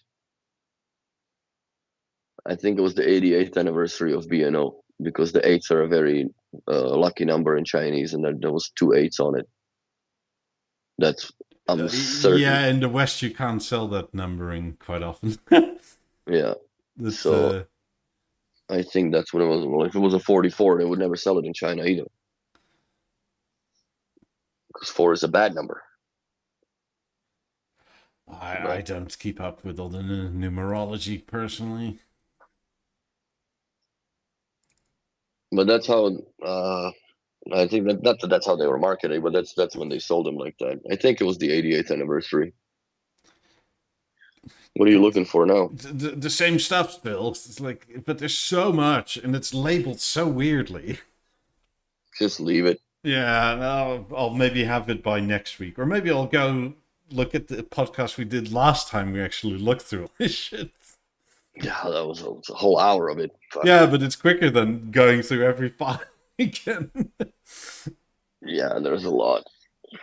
I remember I used to download that stuff, but I just don't have room anymore, and I don't care anymore. I I mean, I don't even need it. have I don't like work old with it. TV ads and shit. Hmm. Like, but I can't play them because like this music and stuff. Do you miss the B&O magazine? Yes. Should put a poll if people do miss it, because I always liked that at least once a year when they would put out the product and stories to it and whatever. But I guess we're not in the paper era anymore, so people just everything's online, which kind of sucks. I also miss the quality control tags in the products like they used to be, that it was inspected by whoever and signed, because that's also went by the wayside, which I think, at least I would expect that little piece of paper to be falling out of the box of a 50s. Yeah. I love that magazine, and it doesn't need to be like a monthly thing, right? Like you can do it, I don't know, once a quarter, once Mm. every 6 months, if nothing else, to keep up with prices and that sort of thing. Even if they came out, like, they don't come out with a lot of product per year, so even if they did a one release a year, let's say, you know, either close to the Christmas, I think that would make the most sense, because all the products by then are released through the year, right? And 2 months And later, the just prices go up. but they never set pricing in the magazines anyway, so it doesn't matter. But I think that would be a nice, because then Pretty the sure I have a products few have been in the magazines with field. prices in the back. Were there? I don't remember. But I think if they did that if the one by the time the product is now in the field, they could have a plethora of nice pictures for the magazine from the houses and installs and such. Interviews with people, I guess. Interviews with the designers. I think that would be a nice touch, as far as, like, let us know where you're coming from with your design language, and what are you guys inspired by, and what's the reason behind using certain tech I mean, in if the your products. postage is too expensive, do it digitally. That's fine, whatever. But I It really would be like that nice. sort of thing It would be nice. because I it still also have all the showed you magazines. where what they were looking at for like their inspiration for interiors and stuff like that, right? Yeah, yeah, that's exactly what I'm saying. Like, it's just it was a good. It's funny because almost in every catalog was an Eames chair, Yeah. or the in every magazine with the speakers or whatever. But that's just, you know it's design, bro. B&O's all about design and sound, I guess. But it's like, we were looking. We unpacked the Canton speakers. I don't know. They're $21,000. I kind of like them because they're the only ones that are not shiny, like the lacquered. Mm-hmm. So they kind of look like a matte coffee cup, porcelain. But they sound great. But then, yeah, they sound great because they're hooked up to a $40,000 or $50,000 Burmester amplifier with a preamp and a streamer, and you start stacking all this shit. And you're looking like, I could just have a core with the 50s, and I need 3 power outlets. That's it. I'm looking through some Canton speakers, and Yeah, they are. These are that's it, but in white. the I square think ones or the no, the ones that you had before. This guy, yeah, with the walnut. I They sound I great. halfway like it because of the walnut, but like Hmm. they're fairly generic looking. Like Yeah, of course, it's a fucking regular speaker, right? Like, this is. but This is like the other side of our shop, bro. why pick this over like a Bowers and Wilkins or something like that? I don't know. Bowers and Wilkins to me looks like a karaoke speaker that somebody left a microphone on top of Or it. Focal in that case, or the Sonos Faber. I don't know what the difference between them is, brother. Like I listened to that, like yeah, it sounds great, cool. Maybe sounds better than B&O, maybe it doesn't. Well, but you can't really compare because what are you driving? That you're not listening to the Just speaker speakers, yeah. itself. Yeah, you're not just listening to that. So you're missing. Well, with B&O, you're listening to what the sound design was actually designed like.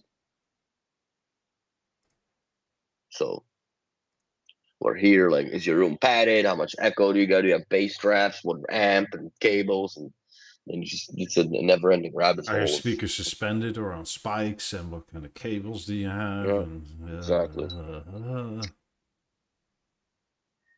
They're just boxes.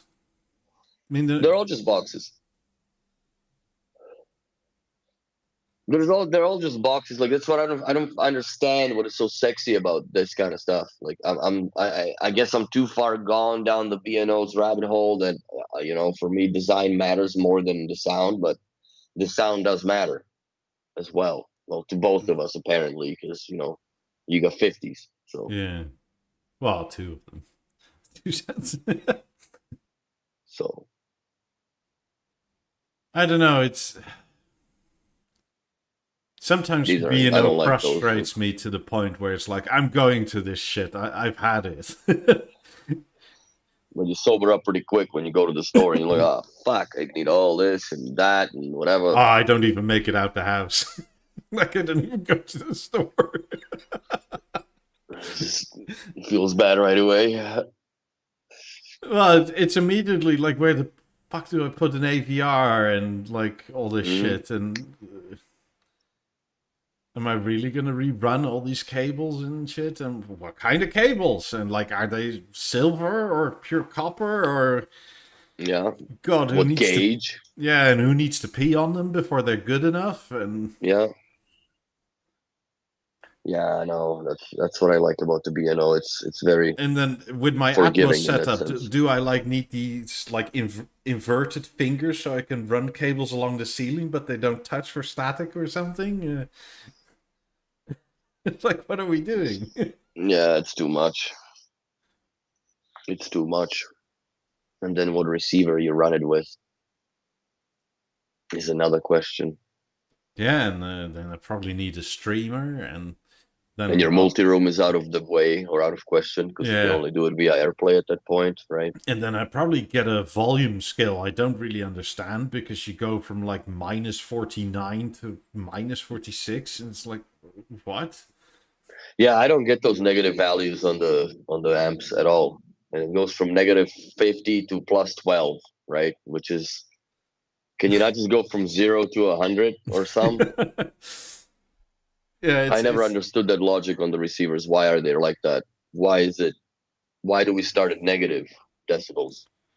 because they probably do the inverse, right? Like where 100% is 0, that's like maximum output, and then so in essence the amp is on, but you turn it down instead of it's on and you turn it up.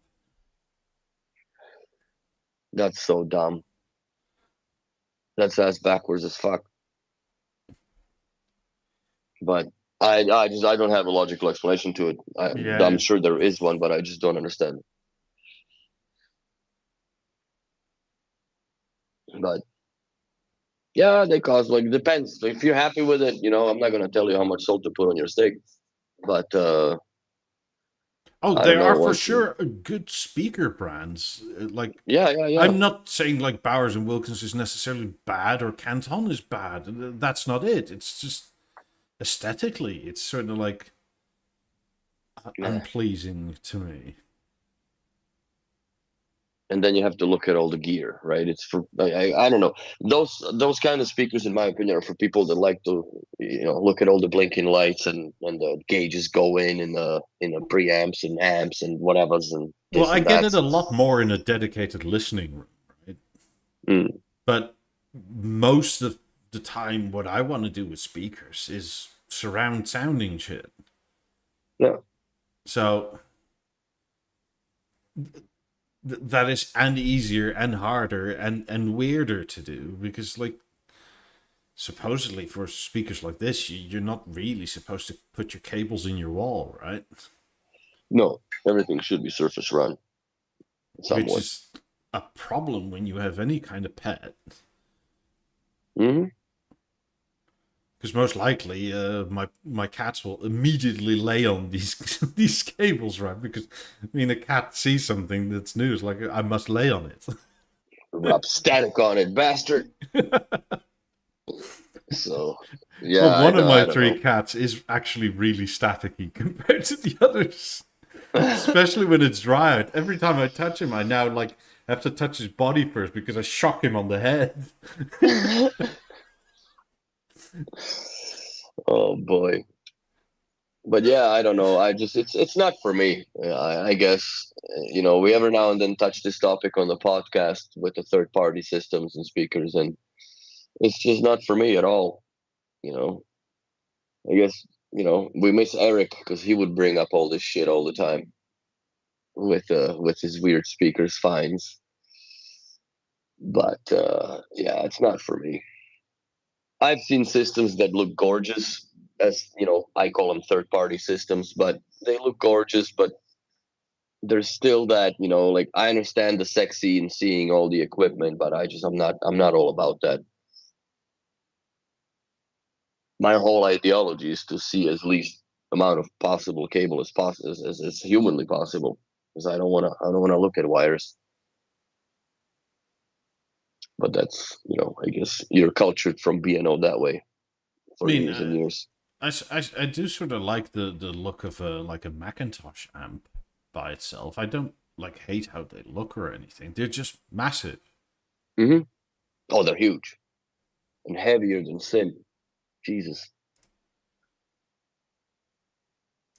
But But like to have speakers like this, it's not even the speakers so much I object to.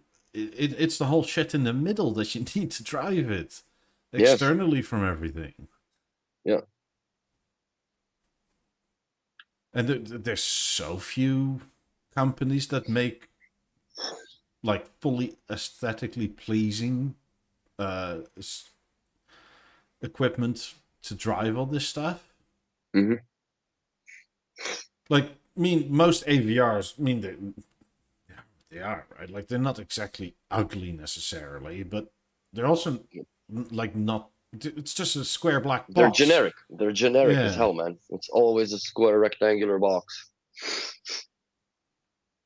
with a couple displays on the front or whatever, big knob for your negative volume, and very pixelated menus on screen that I find it's like working in DOS in some of those. But you know, it's funny. I was setting up the 50s, and I kind of now appreciate more the app with the theater setup than doing everything from the remote control. I find it's much faster to do it in the app as far as the speaker setup and blah blah blah, all the levels and groups and shit. It's funny. I would never think that I would say that, but I prefer the app over the on-screen menu setup. So that's where I've Right. I gotten in still life. don't. It's maybe it's because I'm on an old iPhone and my touch screen is a bit like for some reason I'm on an iPhone 11 still, right? And the current Hmm. model is what 15. Yeah. So my phone is like nearly 5 years old, and ever since the moment I got it, I've never mistyped so much as I have with this phone because I Small. think I'm on it. No, I think I'm on an S and it taps T or that sort of thing, right? Like I had the same size. I had a 6S Plus before. That was the same, if not even bigger or bigger in frame, but less big in screen. And like typing was much better on that phone. But like setting levels, so often have where you let go, that the letting go moves the thing either left or right a little bit. Oh yeah, I've had Like I that want to too. set it to 3 meter 20, 3 meter 20. You let go and it goes to 318 or 322. It's like, God damn it. It's Yeah, just I suffer with the sliders as well on the app sometimes. But it's gotten better now since I got the S24 because I got the little pen thing, Mm-hmm. and the pen works, man. Even though I look like a dweeb, Doctor BNO here, but I do like it. It's way more accurate to work with. But yeah, I'm like you. I don't jump on every single new release of the phone there is. Like phone to me is a necessity more or less than uh, a yearly luxury to upgrade because I don't really care. And also the headache with, yeah, it's much easier now because like the brain damage of switching phones back in the yesteryears was terrible. Yeah. But now I was actually shocked how fluid and fluent it was with pulling off of that brick that I had. It downloaded everything, synced everything, downloaded all the apps, installed the apps.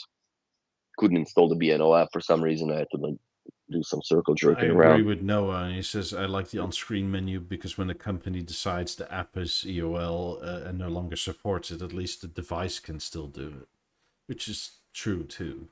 Yes, but I don't think well, I'm hoping the BNO app doesn't go away. No, personally, what I liked about, again it's with like the harmony, you could do it in the TV itself Yes. without you having to use phones, right? Like Hmm. it's just that I don't like it. Plus, it was a very deliberate thing. Like you had to deliberately choose to go into these menus. Like there's no chance of like pocket moving things. No, no, no. You had to go in deep. Depends on what, right? But Yeah. all the settings that are in the harmony are basically in the theater when it comes to like the stage width and all that. But you just got to go deeper into the sound profiles and then play with those I mean, I within. must say the app version. What I do like is the little question marks, right? Like, and you press it, it Hmm. gives you way much more of an explanation of what shit actually does. Yes.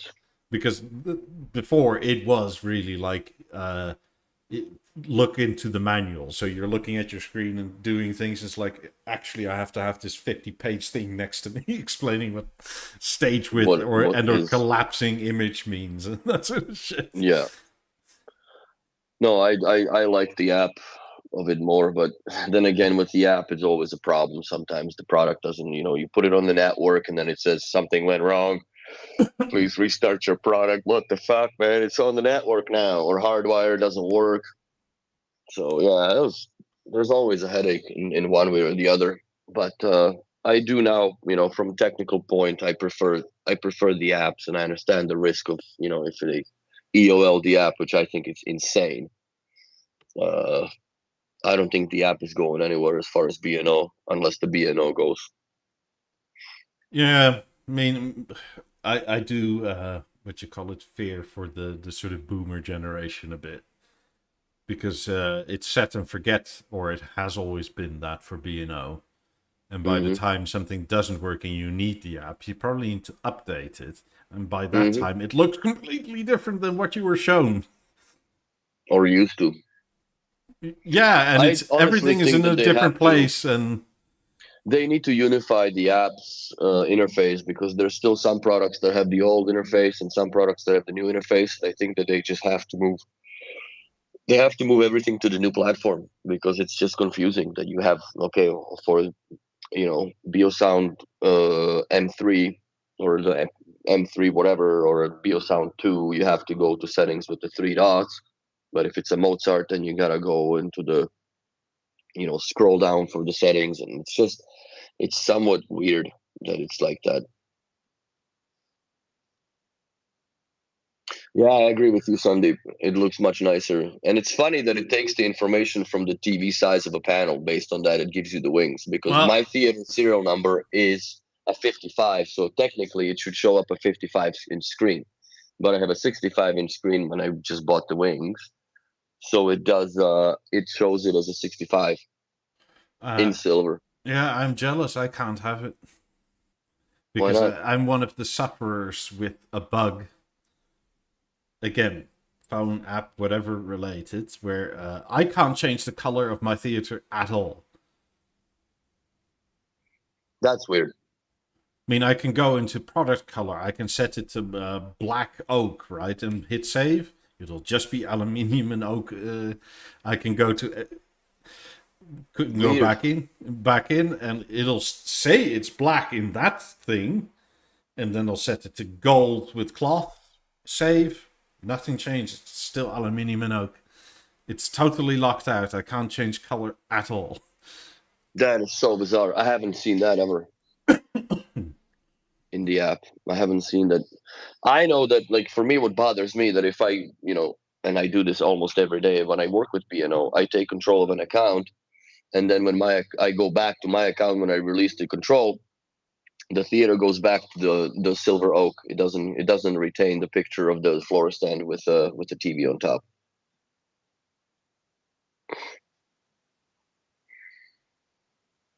Yeah, they will always show like that because, like I said, it just takes the information from the size of the panel, and based on that, it kind of matches the projection. Because I understand that there's so many different variables of how you can have that theater installed with so many different color options, but I think that they're getting close. But I think it should be the same way as customizing the 50s, where it should just step you through the color of the aluminium, color of the uh, it should be a stand program, color of the aluminium, and color of the or speaker grill choice. Yeah, I would like it, but That's how it I should be, can't in do my shit. opinion. Like it's locked to whatever I set it as like 6 months ago or something. Hmm. And don't forget, like in the last few days with this Deezer thing, I uninstalled and reinstalled the app several times, and it's I'm still sure you locked. did. It's still locked. Like it changes nothing. Could it be locked inside the theater itself, you think? I don't know. I tried that too, so I went to the latest beta release again against my innate desire to never ever have that thing on beta again. And it still didn't do it. No, it's locked, hard So what locked. software are you on now?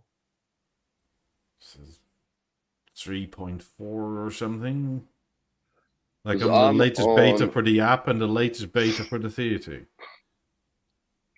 I am on, I'll tell you in a second here. About I am on 3.4.1.8 I'm pretty because there sure was I'm a on that dot too. 5, yeah, and that's the only one that's available as far as the service or beta release.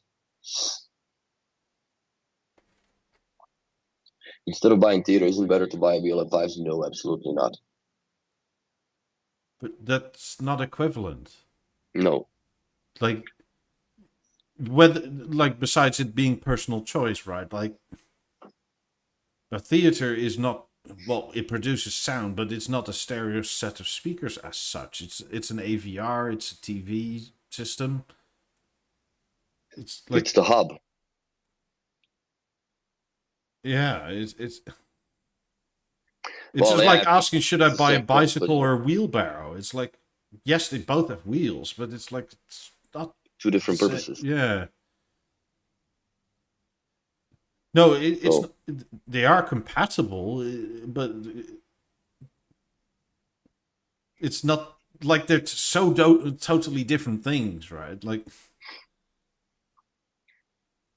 I would buy a theater over the lap fives any day of the week, brother. Tell you that right now. if you have a Beo Vision and you only have, let's say, that sort of money to spend, right? Let's say you have a Beo Vision 11. Yes, Mhm. I would buy fives in that case. But if I'm starting from scratch, I would start with the theater. Yeah. Period. Period. There is not a better product that B&O makes at this point of time, in my opinion, than the theater itself. It honestly, in our shop, it cannibalized everything. The harmonies gone by the wayside. They'll die in the store now because the theater just it's a way more sensible product. It just makes complete sense to start with that. and then you can put whatever speakers you want with it. Let alone the fact that it also corrects your room for what the room does to it. Where, hey Stefan, where the fives don't. Fives will correct your bass response up to 300 hertz. That's it. Yeah. Theater corrects it up to 10,000 hertz. So it's a lot more accuracy that you can get, and the beamforming tech that they have, it works a wonder, especially if you have anything in the back like I do. I mean, I guess the only way to compare it is if you want to buy a theater for music and not TV use and fives or fives. In Yes, that case, it's sure, buy fives, because then that makes sense, right? But like, I don't see how you can compare them otherwise. yeah. Even Because for it's music, I would probably opt in with going like I would wait for the core connect and take a set of lab 8s with the 19. It'll be more or less. I'm not talking power, because obviously two 15-inch woofers stomping on your floor is going to be a completely different bass experience. But I think when it comes to accuracy and clarity, I think the lab 8s with the 19 would sound much better than the fives. But that was Maybe already a the two thing with the 19s. 28s, right? Like the 28s sort of have that build up 5 sound signature, but They're sloppy, in my opinion. but it works up to like, God, 60% volume, something like that. Yeah, Which then is they where start running most away. people live most of the time, right? Yes. So, I mean, I'm fully aware, as you are probably too, that like with 50s, 90s, that sort of thing, you have so many reserves that you don't actually use all that often. But it's Yeah. nice to have. So, yeah, I don't know. So if the reason the new core doesn't do surround formats, I honestly don't know. It's got an ARC input to it, right? So I'm just waiting to get my hands on one of them here in the shop, and we're gonna put it through its paces and test it and see what will happen. I am not saying anything. So I'm assuming it'll do something, but what it'll do, maybe it'll just downmix everything to 2 channels. I mean, I think in the FCC documents is all that is available right now. For now. Y'all's just gonna have to wait a little more. I mean, somebody on Discord said it could be coming out this month. I really don't know. It would be slightly odd, I think, for this month, but who They were knows? talk. I've heard rumors that it was supposed to come out in March. If it does or doesn't, we'll Yeah, see. from my impression, from what I've heard, it's supposed to be around March 15 that it's supposed to be released. But if it does or not, I don't know. But if that were to be true, we would have already had a few in our warehouse or in the shop, at least one to play with. But so far, no bueno. It says I have a Beovision 12 with Beolab 5 speakers in the front and Beolab 8 in the back. Can I add the Beosound Theater to the Beovision 12? No. Well, you can change out the Beovision 12 for a theater and an OLED panel, or pretty much whatever panel you want. Yeah, but to keep the BB12, you can't, because it works from the Biosystem 4 for triggers. So you won't be able to turn on the panel unless you have a Panasonic remote and point it at a very specific place inside the TV in order to power it up, because you will not have control. Also, the uh, adaptive light compensation will be disabled, because the sensor doesn't measure anything at this point, because there's no comms going through. And It would yeah, be an I would. amazing upgrade, though, if you switched out your BV12 for a Beosound Theater. Yeah, I would go with the LG 65 Sandy inch did that more or G4. less Yeah. exactly, except for like instead of fives, he has 50s. Mm.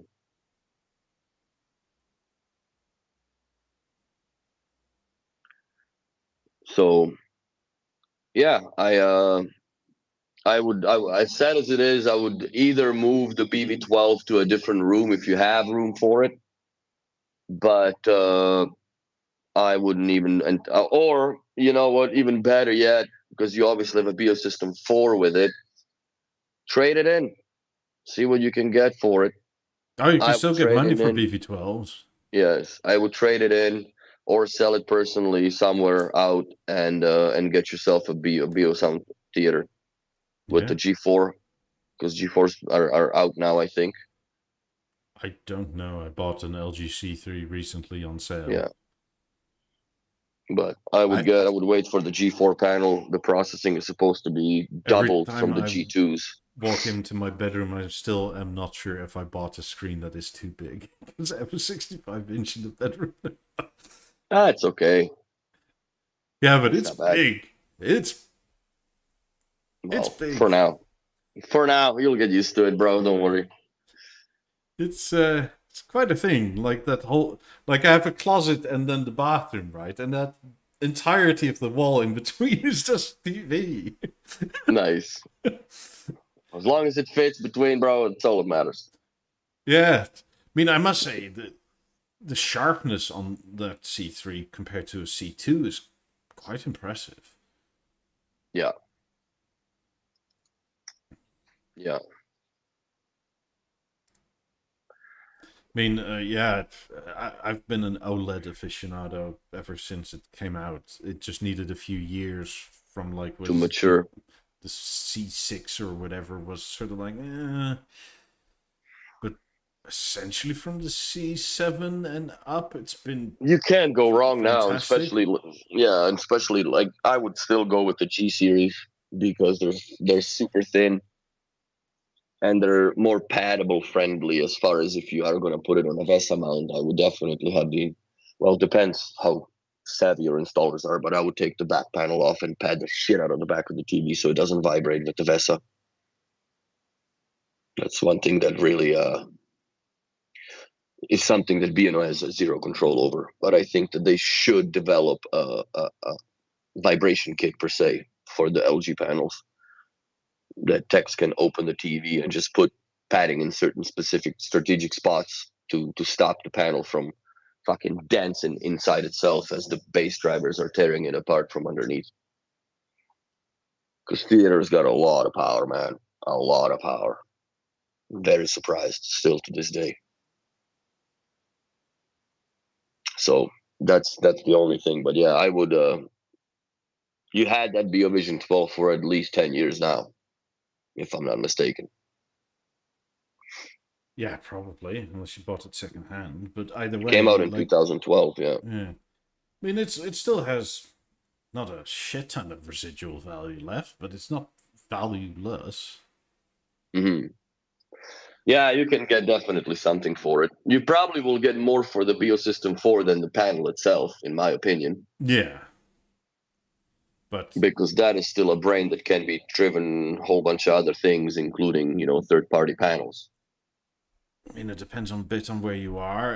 As far as I understand it, here, like North America, for some reason, they really don't do trade-ins on Hmm. just about anything. It's consumerism is hard over here, bro. Just toss it. Like, even if you, I don't know, let's say have 18s and you want to go for 50s, they sort of go like trade-in. Like, Hmm. huh?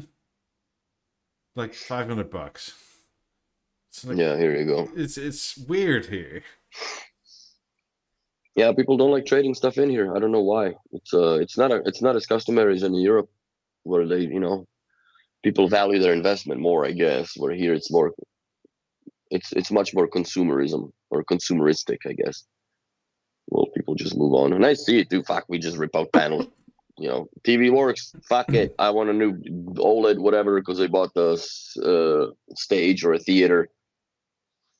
Come in, take it out, c'est ça. It's okay. Just recycle it at the end. That's it. B&O has a deal with LG. And I hope to Christ they never sign anything with Sony, because those menus are fucking terrible. They're absolutely Also, terrible the way. Sony Oh, buys their panels from LG, so exactly. So You're only basically fighting is the processing power that and the special sauce that Sony has maybe. Yeah, but I think WebOS is so much superior to the Android systems. It's Yeah, I would say like so too. Android isn't bad, right? But it ages so much more than WebOS does. And the one thing that B&O sells itself on is longevity. Hmm. So I think I'd rather take the hit in that last 2-3% of visual experience for an OS that doesn't get like slow Works and or sluggish like 3 years from now. and natively works with your soundbar underneath it. Yeah, your remotes and everything. So So like unless LG starts fucking up, right? But so far every WebOS since what? WebOS 6 or something, or was it from 2017? They've supported it for 5 years or so. hmm And I think well, I'm even, sure this TV is going to be supported for 5 years since it's got a 5-year warranty, right? yeah. So, I mean, I'm And not at sure the what end of the Sony day, like does. what would be the downfall of LG stop supporting the panel? At the end of the day, fuck it, get an Apple TV, plug it in. You have a pocket control from the theater or a CEC from the theater. You have all the services back online as you used to have if they're not supported, or you can't update your Netflix app for some reason in the TV. Bypass the shit out of it. Now it's just a monitor, a dumbass monitor. That's it. Yeah, even LG has IR flashers now that come in the box with everything. Yeah, they always come with one IR flash repeater. So I mean, you know, I don't foresee OLED anytime soon becoming like obsolete because effectively all the new panel tech like micro LEDs are trying to do the same thing but extend the longevity of the panel. yes, yeah, the nano LEDs or whatever. Yeah. It's But it'll if be a while before those are I guess common enough. well, even if they were common now, right? You run into the same thing. Like 2 years from now, the processing will be better. So Yeah, do you like? It's not like this new tech all of a sudden is a dead end. Like you buy this once and you have a TV for 10 years. yeah, Like so, I mean, and I'd rather just like it's now replace the panel every so often. oh yeah. I think I'm gonna wait till like a G5, maybe G6, and then retire this. Maybe buy a 77 instead. I'm gonna make my 83 C2 in the living room. I'm gonna try and make it last to the point where 97-inch panels become affordable, Mm. which I hope is within the next 3 to 4 years.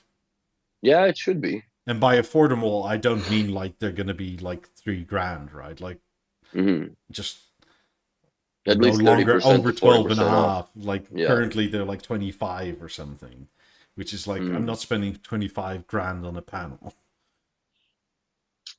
Yeah, that's a lot. But Yeah, the check. 97 is just the same price as it was last year. Mm. I guess But once they start producing, I think there's a lot of maybe there's a huge rejection rate on the quality control. uh, so the way it goes, right? Like they make these sort of Huge waffles, right? wafers, yeah. Or wafers, whatever. But the thing is, the wafer has a size, and the reason like 65, 55, etc. are fairly cheap is that in that one wafer you can cut out more than one display. Hmm. So, and I think the wafer size is like 100-inch or so. Mm. So you can have a few dead pixels and then cut around it if they're on the edge. But if they're dead in the middle, like if you have a cluster of 4 or 5 pixels that are like, you then have to relocate to 55, 48, whatever. But so unless the wafer size gets a lot bigger, that they can, let's say, cut two 97 inches out of one wafer, Hmm. like there's no reason the price can drop because you're buying the whole damn wafer. Yeah. And it has to be perfect wafer, so you don't have dead pixels anywhere. I think they allow themselves to have one dead pixel. But if you're spending this much, a lot of people, especially here in North America, people will return it. Mm-hmm. Yeah, people don't fuck around here. Because in Europe, it's a bit different with returns. Like, if it's not broken, why are you returning it? Like, the I don't like it is kind of sort of not really a reason. Too bad, bitch. I shouldn't have bought it. Yeah, here it's different story, man. Return stuff. Costco's even worse. Not the worst for that. I don't know if they calmed down a little bit since the economy's not doing that great. But yeah, But I they'll mean, they'll take back a coffin. Fuck. I mean, initially the OLED panels were also ridiculously expensive, and now it's commonplace. They just So were the like plasmas back in the day. So were the LCDs, Sharp Aquas. Remember back in the 2000s? yeah. Fucking stupid money. I mean, it's just you need to get to the point where they make these things a long Regularly, time, yeah, often, and sell them often, right? yeah. I mean, When it becomes the if we're standard. if we're to believe B&O, like there's hundreds of thousands of people that just spend money like water, like this. Yeah, So it's people are a little smarter with their money nowadays than they ever been. I think, or more cautious. I guess would be I mean, but a like I good way said, to I say don't it. even need it to be like affordable in the current sense of like you can now buy what a C3 83-inch for like 4.5 grand or something, 5 grand US. That's not the type of affordable I mean. I just want it preferably under 15, somewhere around 12 and a half. Then I'll do it, right? Mm-hmm. Which is still a shit ton of money for a panel. Yeah, I don't know. I'm happy with the 65 here. I would have been choked if I had a 55 because that would be too little. 65 is perfect for this room. But But once I move on, I'll definitely go to a 77. I mean, for that sort of price, I'd almost rather buy another secondhand set of 50s for 25 grand, right? Fuck, that's six.